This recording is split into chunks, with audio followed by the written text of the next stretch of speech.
You're a pro at running your life, at committing to your workout, at showing up every day. At Bombas, we're pros too. Pros at making socks. Our sport assortment has specialized socks for whatever sport you're committed to. Running, hiking, golf, Pilates, and so much more. Made with sweat-wicking yarns, blister-fighting details, and targeted arch support. Bombas Sport is pro-level socks from the pros of socks. For another pro, you. Go to bombas.com/audio and use code audio for 20% off your first purchase. That's bombas.com and use code audio.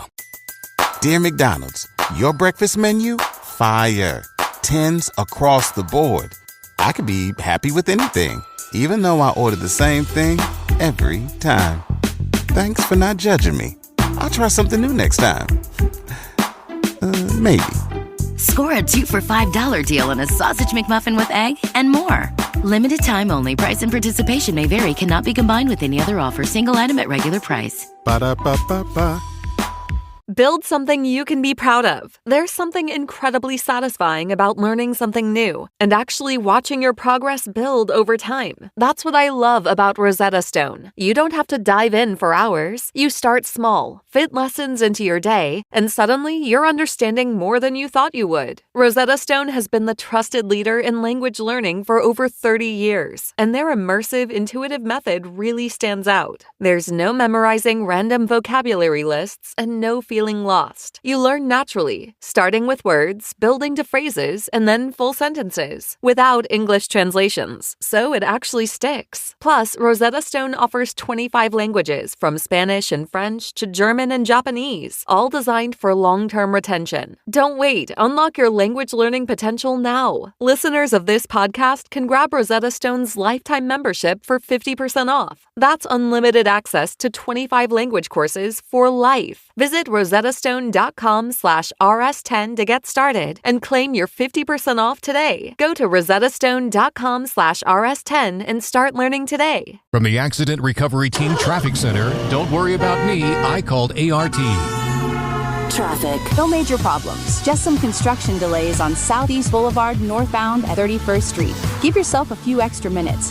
From the Accident Recovery Team Traffic Center, that's your Odyssey Wichita traffic. Weather.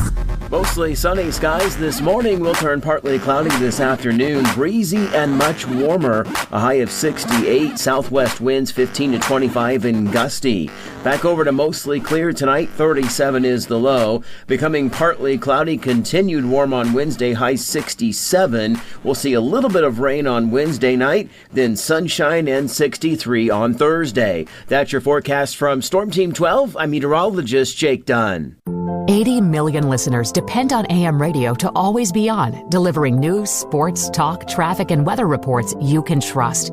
AM radio also delivers vital emergency information when you need it most. Text AM to 39179. Tell Congress to pass the AM Radio for Every Vehicle Act to keep AM radio in cars. Message and data rates may apply. You may receive up to 4 messages a month, and you may text STOP to stop. This message furnished by the National Association of Broadcasters. I love that I can just take it with me everywhere. It's like a one app on my phone I constantly use. Download the Odyssey app and listen anywhere. 97.5 and 1240 KFH. It's time to get back to the sports talk. All right, let's do this thing. Go! Sports Daily is on KFH.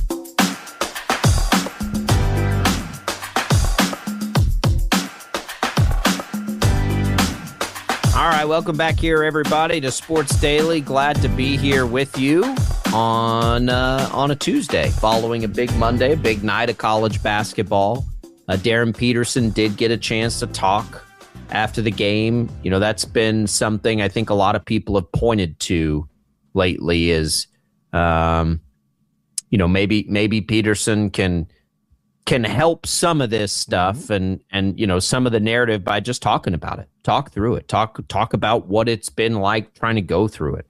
Got a 18-year-old kid who's, as highly touted an incoming freshman as we can remember, who's had whatever this medical concern or issue is that nobody can figure out, including him. Just talk about it.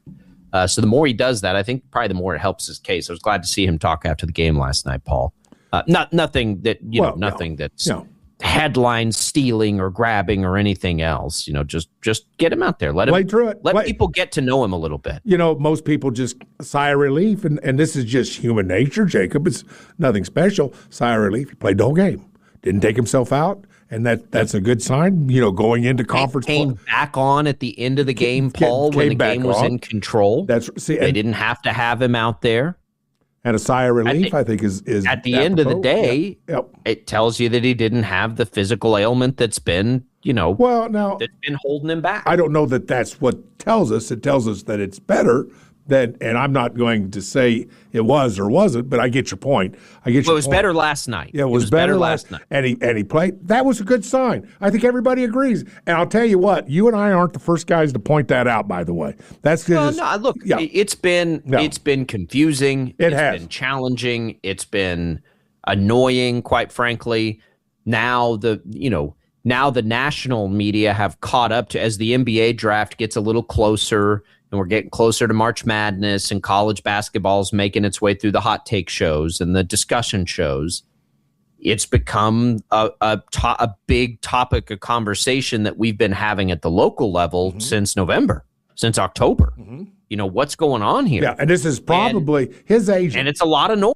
Yeah, and his agent or the people around him are saying, hey, it's time.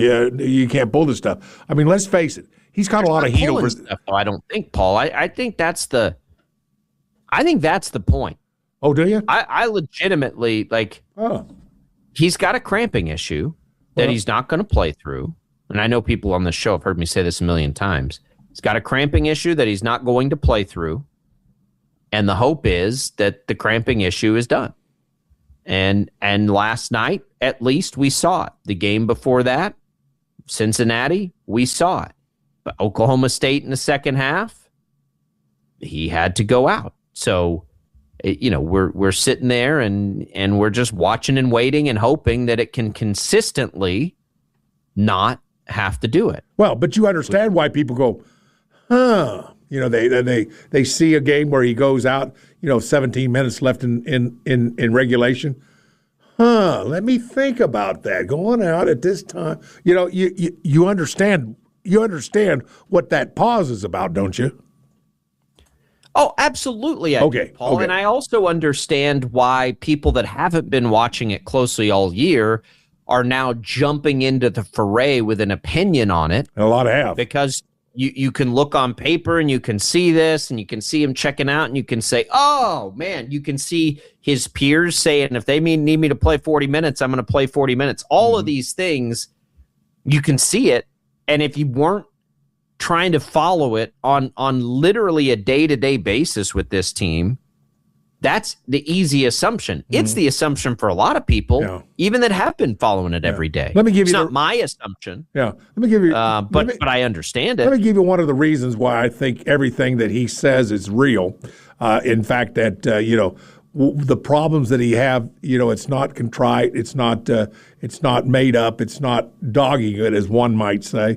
And the reason I say that is because there seems to be understanding and sympathy from his teammates. I mean, we haven't seen, anybody make light, make fun, and I don't even mean where you have to come out and say, hey, he needs to gut it up and play harder. They haven't. You haven't heard any of that. They've been pretty quiet about it. And I've why would that be indication by body language? I agree with you. That's why. But that's why I think it's real. It's because it could. Listen, you lose to Cincinnati the way you lost to Cincinnati.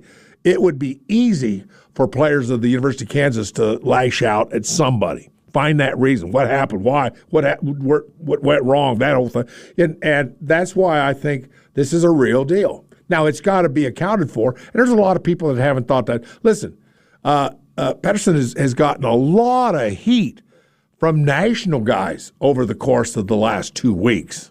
And I know you've seen a lot of it. And it's been whole conversations for whole segments on radio and television and what's going on. Guys like Dick Vitale saying they're better off without him. And I'm like, what? That's my point. That's my point. And yet on the team itself, amongst his teammates, amongst his coaches, there seems to be a real understanding as to what the problem is. That's why I'm saying that this is what's pointing towards the tournament, both tournaments. I'll say both tournaments. What's pointing towards both tournaments is going to be good for the University of Kansas, and then maybe with this game having been played he's all healthy. There you go. But he played through the whole game, and that tells me, well, maybe we're there, and maybe that time has come where the time it took to get better has come and gone, and now it's time to play. More power to him. So that's the only point I was making. If he doesn't have the cramping issue at Oklahoma State, there really has only been that one. And if he doesn't have that, you've had the flu game, which also put this into everybody's talking about the flu and everything else. But if you go and you look at his logs on minutes, like it's been outside of the Oklahoma State game, Paul. Right. And of course, when he had to miss with the flu, if you go back, let's go back to BYU. He had the second half where he had to come out, the cramps, all that stuff. But then it went 35 minutes at Texas Tech, 34 minutes at Utah, 24 minutes with Iowa State, but that's coming off the flu, right? And they were getting crushed. Okay. So Bill Self said they were just trying to, whatever, get out of the building. Then he had the second half cramps against Oklahoma State, but then it's been 32 and 30 minutes after that. Mm-hmm. He's been in there most of the time here lately, and I think he probably is now more than ever. Now that the national guys have started chattering about it, I think it's he's starting to acknowledge it maybe a little more than he had. But the reality is, Paul, and I go back to this all the time, if he didn't want to do this, he doesn't have to. He can walk away right now, and he's going to be, if not the top pick, a top 3 pick. Right. He's going to be a pick. He doesn't like that's where I always get on the he's load management. I'm like, guys, why? Like, he doesn't have to do any of this stuff. Mm-hmm. I've never bought into that. It's always just been can he play through cramps or not? And the answer to that is clearly no. Mm-hmm. And so the hope, you just hope he doesn't do it anymore. But again, back to last night, the thing I loved the most about last night is they were as good as they've been defensively all season long, and he was out there almost the entire game. If they can be that defensive team with him out there, I think more often than not, Paul, he's going to score at a pretty good clip for them. And last night, when he took 14 shots, okay, just think about watching that game last night. Takes 14 shots. At any point, did you ever feel like the offense was different or dysfunctional with him out there? Because I didn't. I'm not sure I did. No, I don't think so. I thought that was as collectively good and collectively cohesive, I guess, as they've been with him on the floor most of the time. We've all seen those games where he's out there, and it's kind of like all the rest of the offense just stands back and watches him go. Right? We've seen that happen. That's why that's where you get the take of, I think that might be better without him, because we've all seen it. But last night, it wasn't going down low, right? Flory Badunga couldn't get anything going offensively, and they tried that right out of the gates. It wasn't working. Houston was going to take that away. Okay, so that wasn't happening. Melvin Council didn't have close to his best offensive game. Darryn Peterson didn't have close to his best offensive game. And so what happens over time? Oh, look, Trey White's on tonight. Let's get him the ball. Mm-hmm. And he scores 20 plus. Mm-hmm. Like that to me was them working through the offense more with Peterson on the floor than they have in some of the past games. Right. It was not their best offensive game last night. Right. If they don't have a otherworldly game from the free throw line, we're having a different conversation probably this morning. But I think it was as good as we've seen them work through some of those offensive challenges this year. And I think that's simply a sign of they're starting to find a little chemistry with Peterson on the floor. Right. And that's what I mean. Like, I'd be pretty thrilled if I was a KU fan this morning, because you could see progress offensively last night, I thought. Right.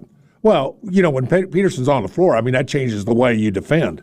I mean, there's going to be games, Paul, where Peterson does what he did against Oklahoma State, and he just hits a bunch of threes, and the other team's just going to stand there and be like, well, crap. Well, but that didn't happen last night. But him on the floor still change. I mean, even though it didn't happen, it's 100%. It changes the way you defend. It changes your game plan. It changes how do you attack, that particular offense. It changes. And having him on the floor, even when he's not even 100%, really is not a bad thing, because you've got to account for him anywhere he's on the floor, because he can make a basket from anywhere on the floor when he's standing down on the offensive end. So I get it. I understand. And I think the University of Kansas played that pretty well. But he's a difference maker. Well, not well, whatever. He's on the floor, and you've got to account for the guy. That's all there is to it.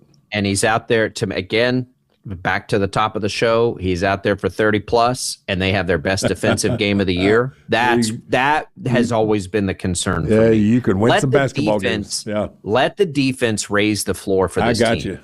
I mean, you played totally. Then whatever Peterson gives you raises the ceiling. Yeah, because I could say right now we all know how good Houston is on defense, but I could say also make the point, which was a better team on defense last night, the University of Kansas or Houston? I'm going to say Kansas. That's who I'm saying. And again, devil's advocate to that, Houston missed a bunch of threes to make their defense look better. And that, I know that has a lot to do with Kansas's defense. Okay, thank you for that. Sure, thank you. Of course it does. Yes. Of course it does. But just remember what we dug up yesterday. By percentage, Kansas defends the three better than any team in the Big 12. Teams are only shooting about 30% from three on Kansas. The reality, though, is with those two big dudes down low, teams are taking a ton of threes against Kansas. Cincinnati is the example of an accidental buzzsaw. Teams are going to take a bunch of them. What happens when they hit a bunch of them? Well, that's a problem. So then, okay, offense, you better pick up the slack for us in this one. You better. They're shooting the lights out. There you go. Not a lot we're going to be able to do about that. Where's the offense coming? That's where Peterson, I think, completes this team. Right. If he's right. And they got about 2 weeks to get it figured out. Three weeks to get it figured out. And I'm excited for that. All right, we'll come back. We got a little more Sports Daily for you. Don't go away. It's Albracht and Savage on a Tuesday.